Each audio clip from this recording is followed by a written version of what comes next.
हम लोग श्रीमद् भागवतम के तीसरे स्कंद के 29वें अध्याय के 38 से 40 श्लोक देखते हैं। देखिए हो जाना चाहिए। लिंक बहुत सिंपल है। देखिए आपने 37 श्लोक में काल के स्वरूप का वर्णन सुना।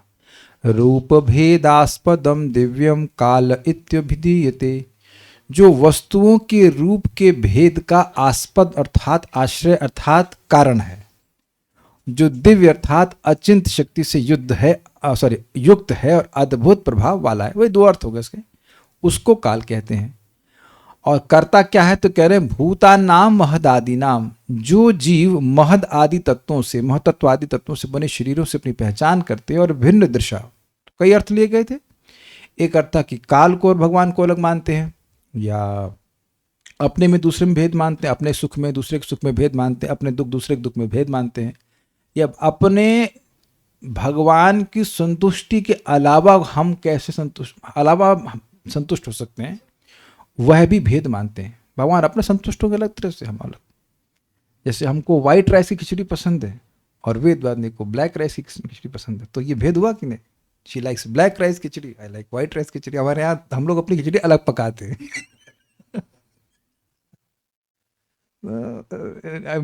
पनिंग ऑन वर्ड्स।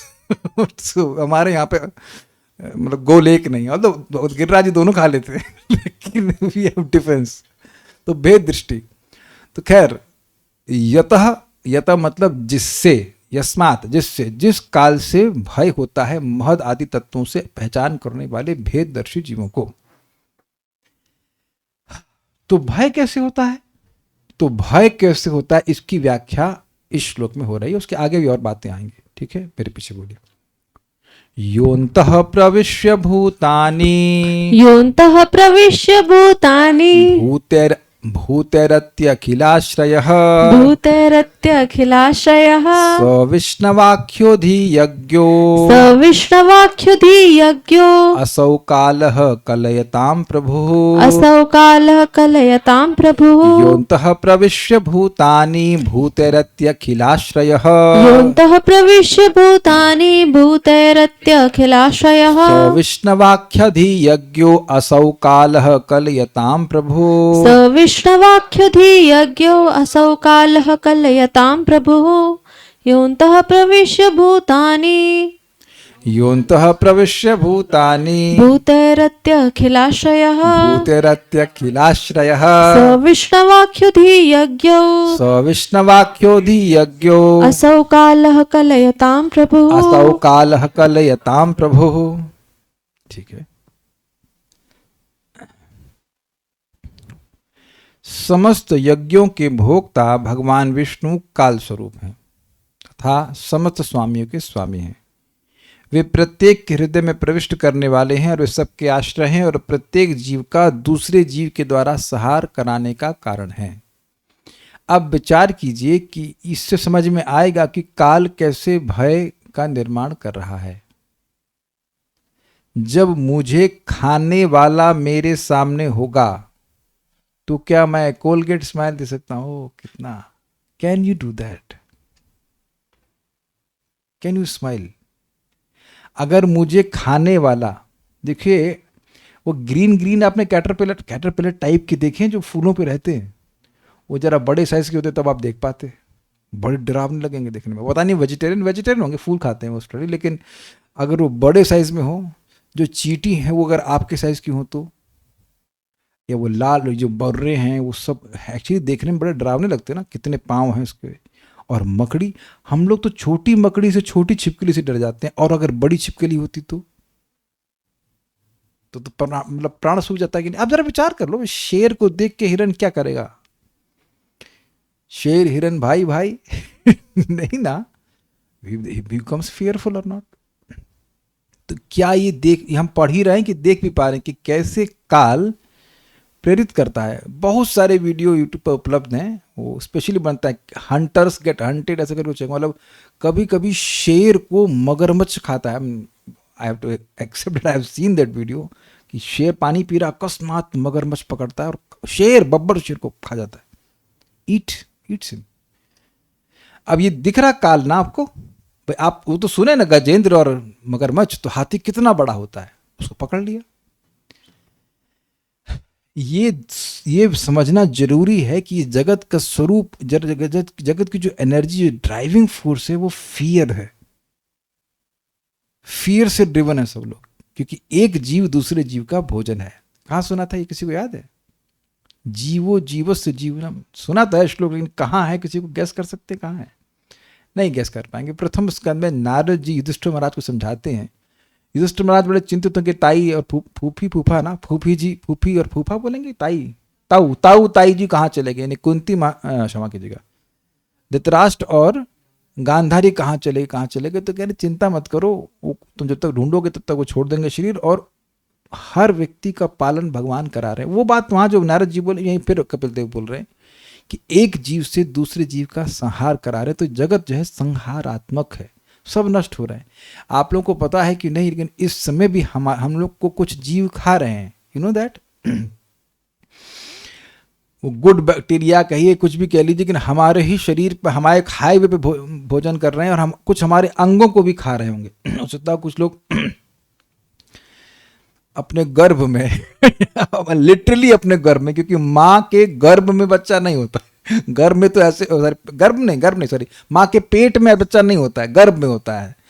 लेकिन हम लोग अपनी आंतों में हो सकता है कुछ कीड़ों को लेके घूम रहे, कुछ नहीं कई कीड़ों को लेके घूम रहे। टेप वर्म पढ़ा है बायोलॉजी में, याद आ रहा है आपको? टेप वर्म और कौन से होते थे? अर्थ वर्म तो नहीं, टेप वर्म और कौन से वर्म होते हैं, याद आ रहा है कुछ? सब भूल गए, बायोलॉजी तो हम ही कमजोर थे, आप लोग कैसे फार्मा कर ली? तो टेप वर्म, ये वर्म, कौन कौन से वर्म होते, सब पेट में होते हैं, है ना? ये देखने में बड़ा अच्छा लग रहा है, लेकिन हो सकता है कोई बहुत सुंदर व्यक्ति हो, लेकिन अंदर वो कीड़े पाल के चल रहा हो। यहाँ तक कि कभी कभी लोगों के दिमाग में भी कीड़े चले जाते हैं, बीमारी होती है ना कुछ, वो भी खा रहे, दिमाग को भी कीड़े खा रहे हैं, हो सकता है। अब इंसान की बात कर रहा हूँ, बाकी आप जगत में देखें कितने कितने जगह में, आप कुत्ता होता है, बिल्ली होती है, कीड़े लग जाते हैं शरीर में, अंग में, खाते रहते हैं। या फिर आप वो चूहा बिल्ली वाला तो समझते ही है, खा ही रहे हैं। ये तो है ही, मतलब जो कीड़े वाली बात है। अन्यथा ये रिलेशनशिप देख रहे हैं कि नहीं देख रहे हैं? घास को, घोड़ा घास से दोस्ती करेगा तो खाएगा क्या? सुना है ना आपने? तो घोड़ा घास को खा रहा है, घास पानी से ले रही है, धरती से पानी ले रही है, लाइक दैट। सो एक चेन है, इसे कहते हैं इंग्लिश में फूड चेन कह सकते हैं, सिम्बायोटिक रिलेशनशिप भी कुछ लोग कहते हैं। सिम्बायोटिक नहीं कह सकते, सिम्बायोटिक गलत है, सिम्बायोटिक में एक दूसरे को पूर्ति करते हैं, लेकिन ये फूड चेन कही जाएगी, फूड चेन इज बेटर। ये मतलब कह सकते हैं, थोड़ा सा इंग्लिश को वाटर डाउन वर्जन है। फूड चेन मतलब बहुत ऐसे कुछ इसमें हिंसा नहीं सुनाई पड़ रही है, लेकिन food chain is actually denoting violence, gross violence. I eat you, that's the word.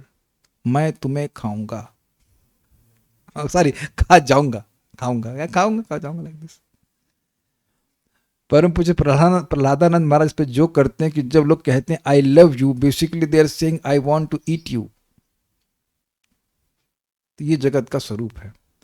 ये भी तो आप देख ही रहे हैं कि यहाँ पर भी जो लोग एम्प्लॉयड हैं और जो एम्प्लॉयर हैं, तो एम्प्लॉयड लोगों को खाया जा रहा है ना एम्प्लॉयर के द्वारा, कि नहीं? उनकी शक्ति को, उनकी टाइम को, कोई विरोध तो नहीं है ना? तो उस तरह भी खा रहे हैं ना कि एक दूसरे को। ये जगत का स्वरूप है। हम लोग सोच भी नहीं सकते ना कि ऐसा वैकुंठ स्थान होगा जहां कोई मर ही नहीं रहा है। लोग खा रहे हैं लेकिन हिंसा नहीं कर रहे हैं। वहाँ भी भगवान प्रसाद, मतलब वहाँ भी भोजन करते हैं, और वो व्यक्ति भी, वो भोजन भी व्यक्ति होता है, गुलाब जामुन भी व्यक्ति होता है, बट हिंसा नहीं होती। He becomes happy that Krishna eats, but there is no violence, there is bliss. We can not imagine, सुनकर ही कुछ धारणा कर सकते हैं। ठीक है, समझ रहे हैं आप? तो भय क्यों हो रहा है समझ में आ रहा है? साउंड इज लो, थोड़ा बढ़ा दीजिए साउंड वहां पे, देखिए आप। आपको डायल का हिसाब पता है किधर है?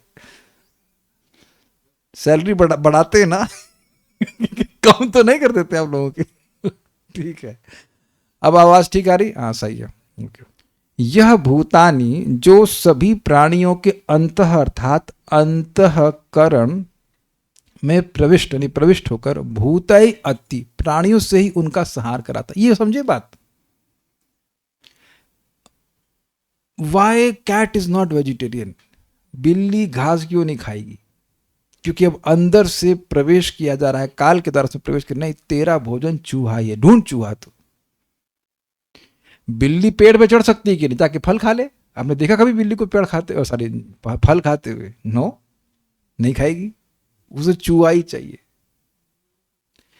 शेर मर जाएगा लेकिन घास नहीं खाएगा, वो हिरन को ही खाएगा। स्वीकार्य है? ये कुछ अब देखो हो क्या रहा है कि हमारे आसपास सब कुछ चीजें हो रही हैं, कभी क्वेश्चन नहीं करते ये हो क्यों रहा है। तो ये प्रेरित किया जा रहा है काल के द्वारा, जैसे आप बता रहे हैं कि तुम इसको खाओ।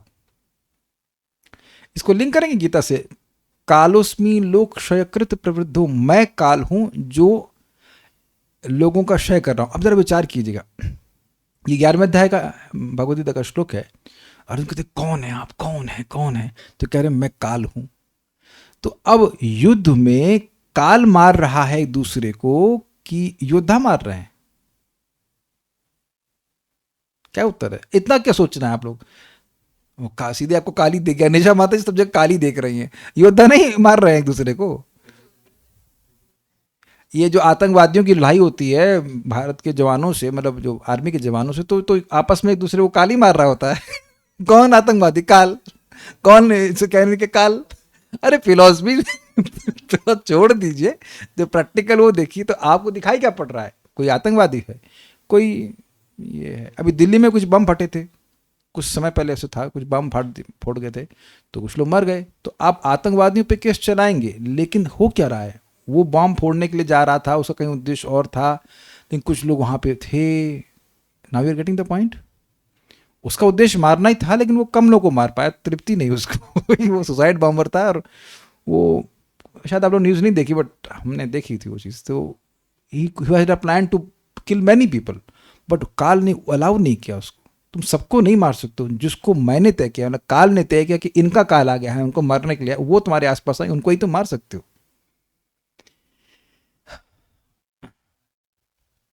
Is it sinking? ऐसा नहीं है कि मैं सोच लूंगा कि मैं किसी को मार दूंगा तो मैं मार ही पाऊंगा। उसका काल आना चाहिए, तब हमको निमित्त बनाया जाएगा उसे मरने के लिए, मारने के लिए। Is it okay? आप बड़ा मुस्कुरा रहे हैं काले कृष्ण, क्या हुआ? बड़े आनंद में है क्या? घुटना का दर्द कम हो गया क्या? इसलिए इसलिए वो दवा खा ली, इसलिए शायद आनंद में है। You are very happy. अभी तो घुटने का ऑपरेशन कराना है ना, हैप्पी। काल, लेकिन ये समझिए कि जिसकी मृत्यु आनी होती है तभी ऐसा होता है। काल ही करा रहा है, काल भी इसे करा रहा है। हाँ, बहुत से लोगों ने मारा, मतलब समझ रहे ना, you may blame a certain person but why he is inspired to kill. समझा गया? तो काल ही प्रेरित कर रहा है। फाइन। हाँ, कुछ कहना चाहते हैं? हरे कृष्णा। ये प्रभु जी इसको कोरिलेट कैसे करेंगे? जैसे देव जो है कर्म की चेष्टा करवाता है, दैव कर्मों की कर्म विषय, हाँ ठीक, विभिन्न प्रकार के कर्मों की चेष्टा कराता है, ठीक है। और काल जो है केवल संहार, अति शब्द का प्रयोग किया, केवल संहार करा रहा है। कालोस्मी लोक, आगे पूरा कीजिए, क्षयकृत प्रवृद्धो, क्षय का कर रहा। देखिए बड़ा इंटरेस्टिंग शब्द है। व्यक्ति पैदा हो गया, उसके बाद वो नष्ट हो रहा है। ऐसा लगता है कि वो वृद्ध हो रहा है, लेकिन उसकी आयु कम हो रही है, आयु केवल कट रही है। कुछ समझ रहे हैं? जैसे मान लीजिए ये बोतल है, एनी प्रॉप, इसको स्टार्ट जब बना दिया गया, उसके बाद ये डिग्रेड हो रही है, स्वीकार है आपको? और अगर ना स्वीकार हो तो वृद्धावस्था में तो जरूर स्वीकार हो जाए कि ये घुटना खराब हो गया है, अब ये हाँ, दांत गए तो गए, घुटना गया तो गया, ये इसमें सब नॉन रिटर्नेबल है। ये वापस नहीं आएगा, गत्वा न निवर्तन। तो काल सब धीरे धीरे छीन रहा है कि नहीं छीन रहा है? समझ रहे ना बात? तो जो दैव की आप बात करेंगे, वह व्यक्ति को जैसे मान लीजिए दान करने में प्रेरित करा रहा है, तो दान करने से आगे बहुत लाभ होगा। दान कैसे संहार तो नहीं हो रहा है, लेकिन काल का क्या विशेष कार्य है? वो एक जीव से दूसरे जीव का संहार करा रहा। तो एक एक्सक्लूसिव कर्म है। क्या कर्म है? संहार का कर्म। लेकिन अब जन्म देना, ये देना, इसके लिए काल नहीं प्रेरित कर रहा है। एटलीस्ट यहां से डेफिनेशन से तो यही बात समझ में आ रही। ठीक है, देखिए कारण क्या है कि पिछले श्लोक के अंत में क्या सुना था? भूतानाम महदादीनाम यतो भयम, यतो क्या था? भूतानाम महदादीनाम यतो भेद दृशाम भयम। तो जो भेददर्शी हैं उनमें भय का कारण है काल। तो अब हर कर्म भय का कारण नहीं होता है। तो दैव से हम बहुत सारे कार्य पुण्य करते हैं, पाप करते हैं, तो पुण्य के कार्य तो भय का कारण नहीं होते। तो समझ रहे हैं ना बात। तो जो भय का कार्य है वो इफेक्ट जो है वो काल का है। तो वही व्याख्या हो रही है कि एक स्पेसिफिक काम करवा रहा है, भय का निर्माण करा रहा है। चोर वाला एग्जाम्पल आप समझते हैं, चोर है और उससे भय होता है लोगों को जिनके पास धन होता है। जिनके पास धन होगा उनको चोरों से भय नहीं होगा। आप खुला छोड़ के आए घर अपना घर, आप तो काफी पैसे वाले हैं ना जब पैसे वाले पकड़ बाबा है तब तो डर लग रहा है कि चोरी ना कर ले तो जिनके पास पैसा होगा वो उसका बुरा नहीं मानना, लेकिन आपको समझाने के लिए बोलते हैं, डर लगता है ना तुमको तब। तो ये जीव से जीव का भाई आपका सहार नहीं होगा लेकिन पैसे का सहार हो जाएगा डर है ना इस चीज का। ठीक है। अच्छा, एक एग्जाम्पल तो वृंदावन के भक्त समझते ही हैं। आप जब लोई बाजार जाते हैं तो किस चीज का डर होता है? अगर आप चश्मे वाले हैं तो बड़ा डर है।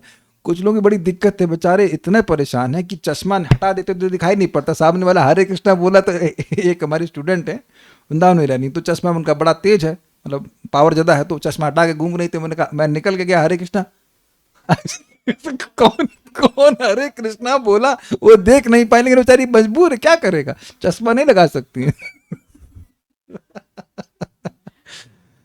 तो अब ये स्थिति है। तो ये डर है ना आपको अपने चश्मे के संहार का। ठीक है, तो बात समझ में आ गई। सह सह मतलब वही काल, सह असव मतलब रेफर करने की बात है, वही यह है अखिल आश्रय, संपूर्ण जगत का आधार। अब ये क्यों कह रहे हैं भाई? आधार शब्द कहां से आ गया, आश्रय शब्द कहां से आ गया? पिछले श्लोक में क्या बोला था आपने? रूप भेदास्पदम, याद आ रहा है? तो ये जो काल है ये सभी रूपों के भेद का आश्रय है। तो सभी जो रूपों का परिवर्तन हो रहा है वो किसके अंतर्गत हो रहा है? कौन से इंस्टीट्यूशन में हो रहा है? अगर कह दीजिए तो वो काल के अंतर्गत हो रहा है, काल की संस्था में हो रहा है, उसके बाहर कुछ भी नहीं हो रहा। काल के बाहर कुछ हो रहा है काले कृष्ण प्रभु? Is it okay? काल के बाहर कुछ नहीं हो रहा ना? अरे भाई, अच्छा तो आप यहाँ टाइम से आते हैं कि टाइम के बाहर टाइम के बाहर चले जाते हैं? 6:30 पे क्लास होती है, 8 बजे खत्म होती है, तो ठीक है, भक्ति पर काल का प्रभाव नहीं हो रहा, लेकिन आप तो काल के अंदर भक्ति कर रहे हैं कि नहीं कर रहे हैं? या एकदम परे हो गए, 25 घंटे भक्ति कर रहे हैं, 24 घंटे 25 घंटे कुछ समझो भाई। इस जीवन जगत में जो घटना हो रही है वो तो काल के अंतर्गत हो रही है भाई, काल के प्रभाव में नहीं हो रही है। इट्स नॉट हैपनिंग, मतलब काल हमारी भक्ति को क्षय नहीं कर सकता है, लेकिन काम तो काल के अंदर कर रहे हैं ना। मंगल आरती आपके रात के 12 बजे कर देंगे, ऐसे नहीं होता है ना। तो ये समझ में आ गया जगत का आश्रय क्यों? सारा जगत इसी काल के अंदर चल रहा है भाई। सृष्टि की शुरुआत हुई ब्रह्मा जी के पैदा होने पे, और जब ब्रह्मा जी मर जाएंगे तो सृष्टि समाप्त हो जाएगी। तो सब काल के अंतर्गत हुआ ना, सारा सृष्टि और पालन और संहार तो इसी के अंतर्गत हो रहा है ना। इसको ऐसा समझ सकते हैं। एक और एग्जाम्पल, जैसे कोई मेला है या वो कोई क्या क्रिकेट की टूर्नामेंट, वर्ल्ड कप होता है, तो एक टाइम की अवधि के बीच में होता है ना, इस समय से इस समय बीच में, तो वो टाइम उस सारी गतिविधि का आश्रय नहीं हो गया, it is with in that only ना। समझ में आ गया होगा। तो ये काल सभी जगत का आश्रय है। और अब इंटरेस्टिंग शब्द है कलयताम प्रभु। कलयताम मतलब इसमें संस्कृत में रखा गया वशी कुर्वताम, जो लोग दूसरों को वश में करने के में समर्थ हैं, जैसे सूर्य, जैसे चंद्र और अन्य नियामक देवता जो भी हैं, या हम लोग भी, जितनी मात्रा में हर व्यक्ति के अंदर कुछ नियमन करने की शक्ति है, we are in small minute controllers. उसी को बढ़ा दीजिए, सूर्य है, चंद्र है, वायु है, इस सब का वह स्वामी है। Is it okay? कलयताम प्रभु समझ आ गया सबको? जितने भी नियामक है उनका वह नियामक है। अच्छा, ये क्लियर है, ये समझ में आ गया तो आप थोड़ा समझा सकते हैं। निशा माता जी कुछ कहना चाहती हैं कि सन का, सूर्य का नियामक काल कैसे है? Let's see what you want to explain. क्योंकि टाइम से ही वो आता है और जाता है। Very good. एक आप प्रैक्टिकल देख सकते हैं कि सूर्य कभी कहते अरे सर लेट हो गया 5 मिनट, ऐसा नहीं होता। बल्कि उसकी क्लास भी टाइम से समाप्त होती है ना, पहले से प्रिडिक्ट। अमेजिंग है, कल सूर्य उदित हुआ नहीं है लेकिन उसमें लिखा रहता है ना कि 5:30 बजे, 6:30 बजे, महीने भर पहले ही बोल दिया था कि इतने बजे होंगे। अब ये बताइए, यहाँ व्यक्ति किसी की दम है कह दे कि वो कल सुबह इतने बजे ही उठेगा, हो सकता हम लोग उठे ही नहीं मर ही जाए, लेकिन किसी की दम है। लोग प्लान करते हैं अपना इटनरी कहते हैं, मतलब कि हम आज यहाँ जाएंगे, 6 मार्च को वहाँ जाएंगे, हो सकता हो कहीं नहीं अस्पताल जा रहे हो है कि नहीं, हम ये करेंगे वो करेंगे, अस्पताल पहुंच जाएं। लेकिन क्या सूर्यदेव के संग ऐसा होता है कि भैया आज क्या होगा, अंधेरा क्या है, अरे वो सूर्यदेव को पोलियो हो गया क्यों नहीं पहुंच पाए, ऐसा तो नहीं, चले जा रहे हैं। काल चक्र गो, तो काल के अधीन सूर्य है। अब आप विचार कीजिए कि सूर्य की शक्ति कितनी अद्भुत है, कितना बड़ा नियामक है, सभी ग्रहों को, एक ग्रह को नहीं, अगर आप केवल पृथ्वी की बात करें तो कितना ज्यादा प्रभाव है सूर्य का, विचार कीजिए। सब जगह rains and everything, whole weather is controlled by Surya. जरा सी पृथ्वी टेढ़ी हो जाए तो खत्म हो जाएगी, तो इतना सूर्य का प्रचंड प्रभाव है, वो भी कितनी दूर से, जरा विचार कीजिए, दूर कितनी लाखों करोड़ों, कितना करोड़ों में होगा ना, लाखों भी कम बोलिए, करोड़ों किलोमीटर दूर से सूर्य पृथ्वी को कंट्रोल कर रहा है, स्वीकार्य है। और उस सूर्य को काल, जैसे कि माता जी ने भी बताया, काल कंट्रोल कर रहा है। अच्छा, ग्रहों को जुपिटर, तो आप देख रहे हैं कि जुपिटर क्या बोलते हैं, गुरु बृहस्पति या जो भी है, शनि, वो सब काल के अंतर्गत चल रहे हैं कि नहीं, काल के प्रभाव में वो एक विशेष क्या बोलेंगे उसका, ऑर्बिट में रहते हैं, या अपनी ग्रह दशा कह सकते हैं, ग्रह स्थिति में रहते हैं। तो अब आप ये देख लीजिए कि इतने बड़े बड़े लोगों को वो कंट्रोल कर रहा है, तो क्या सामान्य लोगों को नहीं कंट्रोल करेगा? Got it? तो यही बात है बोल रहे कि जो बड़े बड़े वश, अन्यों को वश में करने वाले हैं, उनका भी स्वामी है। एक बहुत सुंदर श्लोक है प्रथम स्कंद के प्रथम अध्याय में, कि भगवान का नाम विवश अवस्था में भी कोई ले, क्या श्लोक है, यद विभेति स्वयं भयम आपन्न संसृतिम घोराम यन्नाम विवशो गृणन ततः सद्य विमुच्येत यद विभेति स्वयं भयम। भगवान के नाम को कोई व्यक्ति इस जगत में, संस्कृति में पड़ा हुआ, जन्म मृत्यु के चक्र में पड़ा है, अगर विवश अवस्था में भी कोई लेता है, अनजाने में भी, तो वह भी मुक्त हो जाता है भय से, नहीं, जिससे भय भी भयभीत होता है। यद विभेति भयम स्वयं भयम, जो जिससे स्वयं भय यानी महाकाल भी भयभीत होता है, वह उससे भी मुक्त हो जाता है। हरे कृष्णा कृष्णा कृष्णा हरे हरे, हरे राम राम राम हरे हरे।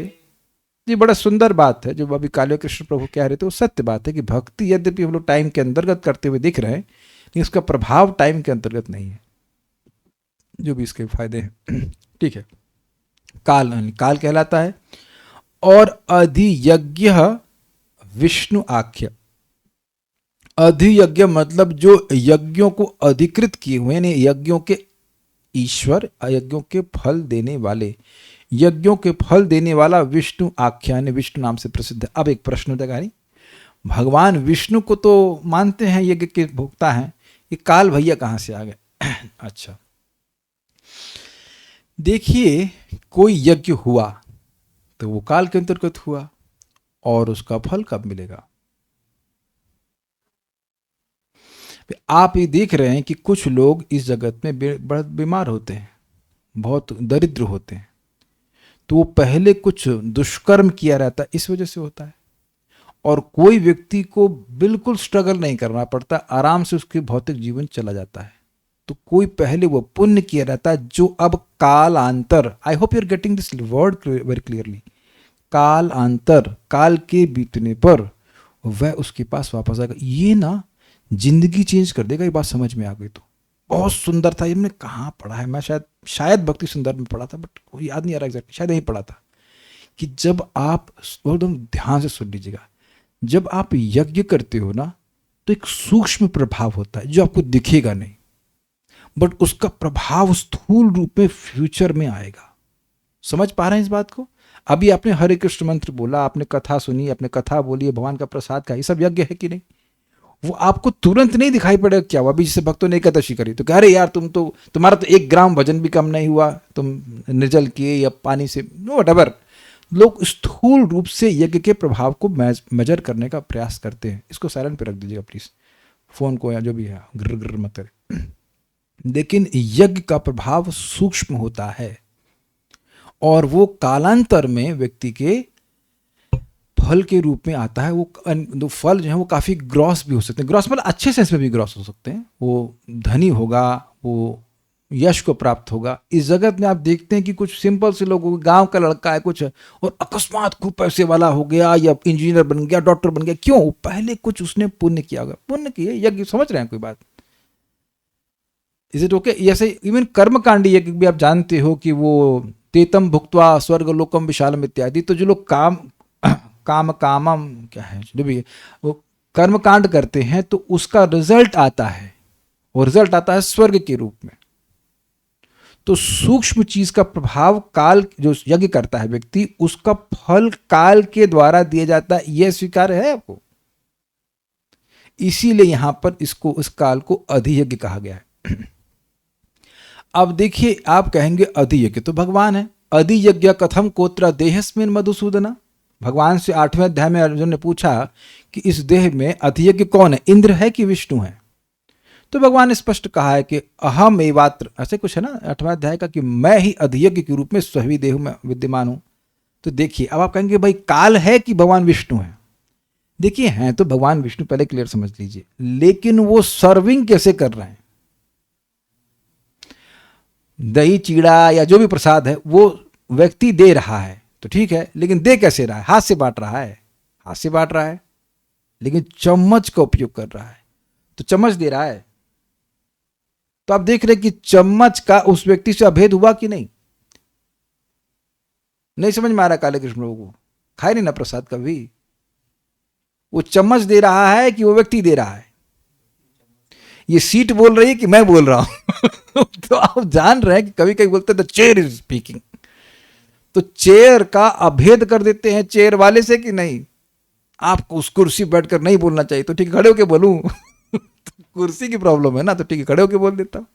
आप इस मंच, मतलब मनचाहा क्रोशा, मंच बोल रहा था, तो मंच कैसे बोलेगा भाई? तो अब आपके मन में जरूर आ रहा होगा भाई काल तो यार ये जड़ है, क्या दूसरे को प्रेरित करेगा? You must understand it's an energy you employed by the lord to enact material things. भगवान विष्णु तो समझ में आ रहा है ना कि सबको फल देने वाले, तो दे कैसे रहे? उस काल शक्ति के द्वारा दे रहे हैं। जैसे भगवान ने कहा कि कालुस्मि, मैं काल हूं, बोला ना, तो वो काल का क्या सच्चिदानंद स्वरूप हो गया। जब भगवान गीता में कह रहे हैं कि कालोस्मि लोक क्षयकृत प्रवृद्धो, मैं काल हूं और सभी को नष्ट कर रहा हूं, तो भगवान के पास यही काम है ना। वो बांसुरी तो बजाएंगे नहीं, तो काल ही बांसुरी बजाता है?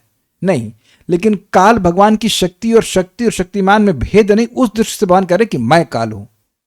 ऐसे तो भगवान ने कहा मैं प्रधान हूं, प्रधान भी भगवान से भिन्न है, तो प्रधान तो जड़ है। तब तो वो काल वह शक्ति है जिसको, जो इसको विष्णु कह रहे हैं, और वह अधियज्ञ, यज्ञों का फल देने वाला है। आप ऐसे कह सकते कि देव जो है वो यज्ञ कराने वाला है और काल जो है फल देने वाला है। Is it okay? देव यज्ञों का स्पॉन्सर है ठीक है, और जो काल है वो यज्ञों का फल देने वाला है, अधियज्ञ। ऐसा लग रहा है वरुण को कुछ नहीं पल्ले पड़ रहा है। कोई यज्ञ कर रहे हैं, कोई दान कर रहे हैं, तो तुरंत ही तो सब आपके पास आ जाता है वापस ना। टाइम लगता है, तो वही तो टाइम को बोल रहे हैं काल, उसे अधियज्ञ कह रहे हैं। अब एक प्रश्न कि विष्णु क्यों कह रहे हैं? विष्णु मतलब हर जगह जो वास करते हैं उन्हें विष्णु कहते हैं, जिनका स्थान हर जगह है। तो कहां पर काल नहीं है, इसलिए विष्णु कह रहे हैं, क्योंकि विष्णु मतलब सर्वव्यापी। तो कई बार अर्थ किया गया विष्णु मतलब सर्वव्यापी, तो भगवान विष्णु मतलब सर्वव्यापी हैं, तो उसी से सूचित कर रहे हैं कि काल को विष्णु भी कहते हैं, क्योंकि काल सर्वव्यापी है, उसका सब प्रभाव हर जगह है। ब्रह्मांड में हर जगह है। वुड स्पीक लाइक दैट, ब्रह्मांड में हर जगह। श्लोक देखिए, यह अंतः प्रविश्य भूतानि, जो सभी जीवों के अंदर प्रवेश करके भूतेर अति, भूतों के द्वारा भूतों को नष्ट करता है। और जो अखिलाश्रय संपूर्ण जगत का आश्रय है। स विष्णुवाख्यो अधियज्ञो असौ कालः कलयताम प्रभु, वही विष्णु नाम का और जो अधियज्ञ, जो यज्ञ का फल देने वाला है, असौ यह काल, कलयताम प्रभु, जो वश में करने वाले हैं लोगों को, उनको उनका भी स्वामी है। एक गजल तो नहीं कि कव्वाली थी, इसमें बड़े सुंदर कव्वाली है। चढ़ता सूरज धीरे धीरे ढलता है ढल जाएगा, सुना आपने? कुछ तो सुना होता है, बड़ा अच्छा, हम लोग बचपन में सुने, बड़ा अच्छा था। आज जवानी पर इतराने वाले कल पछताएगा, चढ़ता सूरज धीरे धीरे ढलता है ढल जाएगा, सुना है ना? ये समझ गया ना काल का प्रभाव? बड़ा सुंदर इसमें आगे कहते हैं कि अब न वो सिकंदर हैं और न उसके साथी हैं, अब न वो पुरंदर हैं और न उसके हाथी हैं। उसका म्यूजिक है टिंग टिंग टिंग टिंग, जो भी है पुरंदर तो जाके पोरस पोरस जानते, पोरस सब खत्म, एवरीवन इज वैनिश्ड। तो अब आगे दो बातें आती, बाकी हमको पूरी कहानी आप सुन लेना। हमको बहुत अच्छी इंस्ट्रक्शन है, वेरी डिस्पॉन्डेंट कह दीजिए, दुख मतलब आपको शोक देने वाली कि भाई कुछ नहीं रहा है, काल सब कुछ समेटने वाला। और सिमिलर वे में भागवत में पृथ्वी बोल रही हैं, कितने राजा आए, सब कह रहे थे मैं उनकी हूं, मैं उनकी हूं, तो सब चले गए, मैं तो यही हूं। तो काल सबको नष्ट कर दिया, सबको नष्ट कर देता है। ये काल की बहुत प्रबल शक्ति है। उसमें एक और फिर हमको बात कहेंगे जो कई बार कह चुके, मारो और अभी मरो। अरे थोड़ा कम से कम एक साइन तो करने दो विल पर। इसी लोग पहले साइन कर देते ना, क्यों करते हैं विल पर? क्योंकि जब मरने का टाइम आएगा तो विल पे साइन करने के लिए आपको वकील भी नहीं मिल पाएगा, जस्ट फिनिश। ये है ना भय काल का। यहां तक कि ऐसा भी देखा गया है कि पति मरने वाला है, बीमार है, मरणासन है, तो पत्नी विल पे साइन करा लेती है। अब छूट जाएंगे आपका देह तो दिक्कत होगी। World is like this.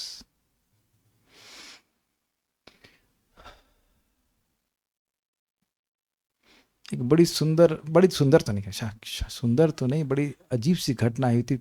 श्रीमान मुकुंद दत्त प्रभु बता रहे थे कि एक लड़की थी और नाव में बैठी थी। वो नाव थोड़ी छोटी थी, तो वो अपना हाथ नाव के से पानी में से खेल रही थी और उसके हाथ को मगरमच्छ ने पकड़ लिया। अब मगरमच्छ तो खींच रहा है, अब अगर, और उसको बचाने के लिए उसके पेरेंट्स भी उसको पकड़े हुए हैं। तो नाव वाले ने कहा कि अगर आपने इस बच्ची को नाव से पानी में नहीं फेंका तो अब ये पूरी नाव गिरा देगा, फिर हम सबको खा जाएगा। तो बच्ची को तो उनको फेंकना ही पड़ा, लेकिन वो फेंकने से पहले उसके शरीर पर जो छोटी बच्ची के सोने के आभूषण थे वो माँ और बाप नहीं उतार ली। अब सोचिए कि उस बच्ची को लग कैसा रहा होगा। और ये भी दिख रहा है ना कि क्या ही जरूरत थी उसको हाथ में ऐसे करने के लिए। और वो नाव वाला भी बेवकूफ था, उसे ध्यान नहीं दिया। उसे तो पता ही होगा ना कि हम मगरमच्छ होते हैं, बट व्हाटएवर, काल ऐसा आता है, क्या कर सकते हैं। टाइम है। भावार्थ दीपिका, काल ही, क्या ये रियल स्टोरी है? तो क्या ये हम क्या कहानी बनाने के लिए आए हैं? क्या ये रियल स्टोरी है, फिक्शन? आपने क्या मुझे शेक्सपियर समझ रखा है? कहानी सुना, मुंशी प्रेमचंद। हम लोग कहानी सुनाने बैठा हुआ। सोर्स क्या चाहिए? सोर्स तो बताया ना आपको, मुकुंद दत्त प्रभु। वो उन्हें कहीं न्यूज में पढ़ा होगा, देखा होगा, जो भी देखा तो नहीं होगा, देखने लायक चीज नहीं, लेकिन सुना होगा।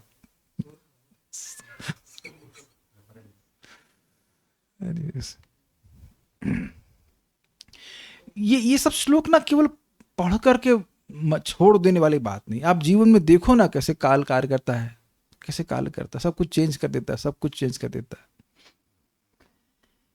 ठीक है। भावार्थ दीपिका, काल ही भय का हेतु है, इस अर्थ का प्रतिपादन वे योनतः इत्यादि श्लोक से, वे नहीं होना चाहिए, योनतः इत्यादि श्लोक से किया गया है।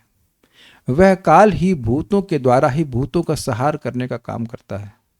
अच्छा, एक बात और भी है, वैसे तो ये शायद इतना ठीक नहीं बैठेगी, नहीं ठीक बैठेगी, क्योंकि जड़ पदार्थ को तो किसी से भय नहीं होता, लेकिन जड़ पदार्थ भी एक दूसरे को नष्ट करते हुए दिखते हैं, है कि नहीं? गर्मी सर्दी को नष्ट करती है, बट वहां मैं व्याख्या गलत होगी कि वहां किसी को भय नहीं होता। It's not acceptable, leave it. वे ही अधियज्ञ अर्थात यज्ञों का फल प्रदान करने वाले हैं।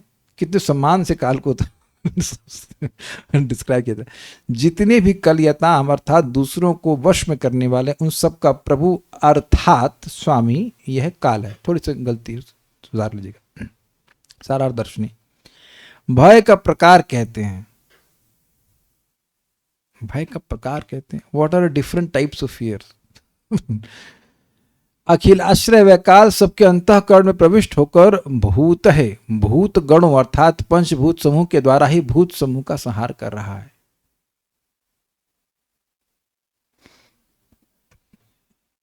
इससे पंचभूतों को तो भय नहीं होगा, लेकिन उन भूतों के जो अभिमानी जीव भूत है, देह अभिमानी जीव, उनको भय होगा। जैसे हमको गर्मी से अनकंफर्ट लगता है और काले कृष्ण को जाड़े से, तो जाड़ा और गर्मी को दूसरे से कोई भय नहीं होता, लेकिन जो लोग उसको कंफर्टेबल नहीं होते हैं, दे डोंट लाइक दिस, या भय कह सकते हैं। भय तो हम लोग को खैर अपना नहीं होता है, लेकिन अनकंफर्ट तो होता है, लेकिन कुछ लोग भयभीत भी हो सकते हैं इस चीज से। अधियज्ञ विष्णु संज्ञक यह काल ही, जिसको विष्णु कहते हैं उसका काल ही यज्ञ का अधिकारी होने के कारण उन समस्त यज्ञों का फल दाता है। समझा कि अधि मतलब अधिकारी, अधिकृत, इंचार्ज। इससे बहुत अच्छा है, बहुत अच्छी बात है। इससे पहले फल आएगा नहीं और इसके बाद फल आएगा नहीं, अभी ही आएगा। This is very nice, very nice.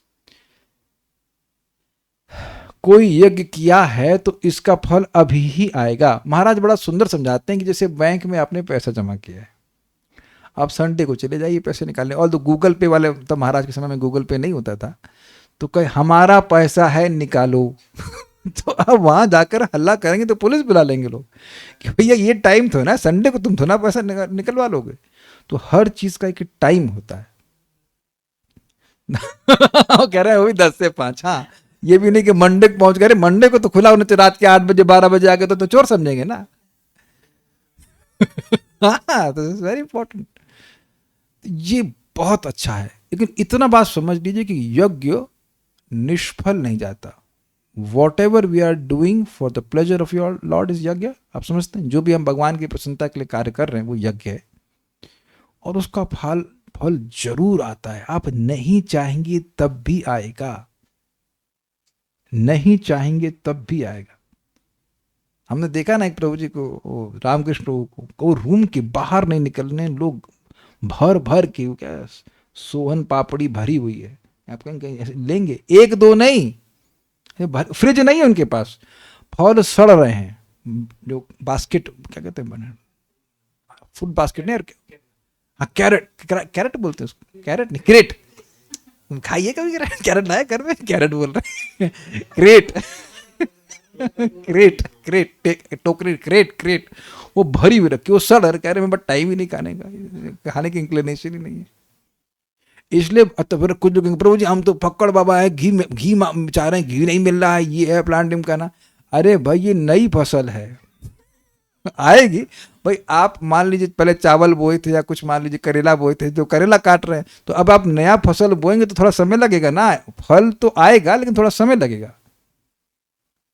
तो वो इसलिए आप यहाँ पर भक्ति करते हुए लोग कुछ थोड़ा भेद देखेंगे, कोई गरीब है कोई अमीर है, दैट में बी देयर, लेकिन आगे सबका भविष्य उज्जवल है। और भक्ति में फ्री की चीजें है, हरे कृष्ण मंत्र फ्री है, भगवान को जल अर्पण करके जल ग्रहण करना फ्री है, मोस्टली तुलसी भी फ्री होगी, एक आध पत्ती तो फ्री में मिल ही जाती है। This is very amazing, you should remember this. हमको पता है बहुत रागानुगा के चक्कर में नहीं पड़ना होता है, हमसे होती नहीं, हम कोई अगर सुनाई पड़ रहा है आप लोग को, हमसे रागा वगैरह होता नहीं। हमको पता है कि ये तुलसी और जल देख करके कोई व्यक्ति इंद्र बनाता, तो मतलब हम इंद्र नहीं बनना चाहते हैं, बट इस प्रोसेस की पोटेंसी बहुत जबरदस्त है। अभी तुम वैदिक को समझ ले अच्छे से, कोई रागानुगा करना चाहता है तो आप अपने चरण की धूल हमको भेज दीजिएगा, हम बहुत आपको सम्मान करेंगे। हमसे होती नहीं, लेकिन इतना तो क्लियर है कि वैदिक की तो पोटेंशियल समझ लो कि जो कर रहे हैं रूल मान के कर रहे हैं, तो भी कितना भयंकर लाभ है। आप होल्डर नहीं कर पाएंगे पन्ने को, ये बात समझने वाली है। ये बात भी तो समझ नहीं आती लोगों को, ये बात तो समझ लें कि जो आप यज्ञ कर रहे हैं और वो जो भगवत संबंधी यज्ञ है, भाई हम दाल चावल बनाए हैं भाई कि राज जी को भोग लगाएं, कम बात है, आप इसको कम बात मानते हैं। प्रभुपाद बोलते हैं your food is being accepted by Lord, it is not an ordinary thing, it's not an ordinary thing. आप जब कर रहे हैं, भगवान को भोग लगा रहे हैं, मैं कुछ एग्जाम्पल दे रहा हूँ, भगवान को प्रणाम कर रहे हैं, सब यज्ञ हैं, जानते हैं कि नहीं? तो ये कालांतर में थोड़ा काल बीतने दीजिए, उसका रिजल्ट आने लगता है। ये इसको नहीं समझने के कारण लोग भक्ति छोड़ देते हैं कि भैया थोड़ा समय तो दो, इट टेक्स सम टाइम। कुछ कहना चाहती हैं? तात्पर्य, इस श्लोक में भगवान विष्णु का स्पष्ट वर्णन हुआ है।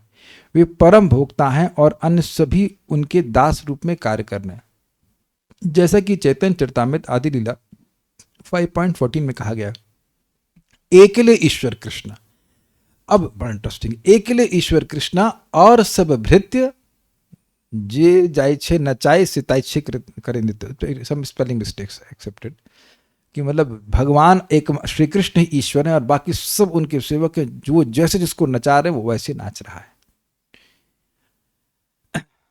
और सब भृत्य अन्य सब उनके अन्य सब उनके दास हैं। ब्रह्मा, शिव तथा अन्य देवता हैं।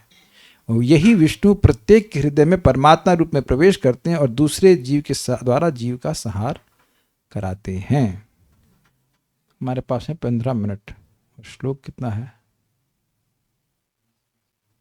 ना, हम जल्दीबाजी नहीं करेंगे। आज जितना पढ़ाया उतना आप थोड़ा सा धारण कीजिएगा। कुछ आपको टेक अवे मिला हो तो ग्रहण कीजिएगा। सबसे इंपॉर्टेंट टेक अवे है कि यज्ञ कर रहे हैं तो कालांतर में उस यज्ञ का लाभ जरूर मिलेगा। कोई ना देखे, लेकिन कोई ना भी देखे और देख भी ले तो कोई फर्क पड़ना नहीं है। जो उस यज्ञ के फल को देने वाला है वो जरूर देख रहे, वो अंदर बैठे हुए हैं, परमात्मा ही कह लीजिए, उन्हीं का शक्ति काल है, वो कालांतर में उसको जरूर रिवॉर्ड करेंगे। That is very very important point, very important point. कुछ और कह रहे हैं भक्त? नहीं तो बात समझ में आ गई होगी ना? क्या ये रियल स्टोरी? नहीं तो रियल तो था ही, और कुछ नहीं। So will stop here. Shrimad Bhagavatam की जय, श्रील प्रभुपाद की जय, निताई गौर प्रेमानंदे।